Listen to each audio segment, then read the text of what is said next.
Meanwhile, vendors in the Oxford Market in downtown Kingston, still recovering from February's fire, are describing their days as a double-edged blade.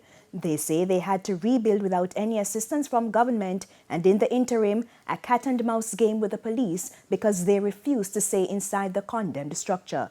Jamaica Maitland explains. We go up on the road, we go sell them around here for the road. What we are going to do? No, them strict power. Even Monday, them come and fling how much people load out there, so them strict power bad. 41-year-old Tina has been selling in the Oxford Market since she was in high school. She says life has become difficult following the fire last month. The situation has forced more vendors to sell their goods on the streets.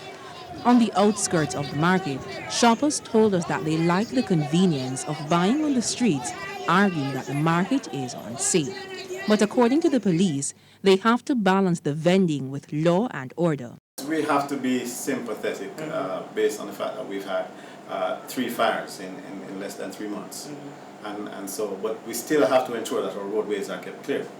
So we have that dialogue with our stakeholders, the vendors, and we try as best as possible to have things run as smoothly as possible. DSP Oral Foster, who is in charge of the market district, says more officers have been placed to patrol the space, but the vendors argue that that still isn't enough. The market is too open and is difficult to police. We put that issue to DSP Foster. As it is now, a person can be on Pitchan Street and enter the market from anywhere along Pitchan Street. They can exit multiple exit points on Spanish Town Road, multiple exit points on Beckford Street, multiple exit points on Darling Street, unless the market is properly secured, where we can reduce exit and entrance points, especially at night. We will have some challenges within the space. But until more resources are earmarked for the Oxford Market, the vendors explain that the problems will persist. Weekly market fees for affected vendors have been temporarily suspended.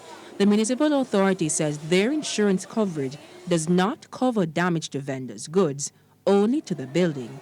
But opposition spokeswoman on local government, Denise Daly, says more should be done to protect the vendors. We have money that can assist these small vendors and to assist them to get back up on their feet, especially when we have disasters. And I'm therefore calling upon the Ministry of Local Government, the Finance Minister, and the government to look if we are really promoting small businesses and entrepreneurship, and if we are really considering the poor and those who are most vulnerable. We must do something for them. Our news team reached out to local government minister, who is also Member of Parliament for West Kingston, Desmond McKenzie, but did not receive a response. Jamaica Maitland, TVJ News.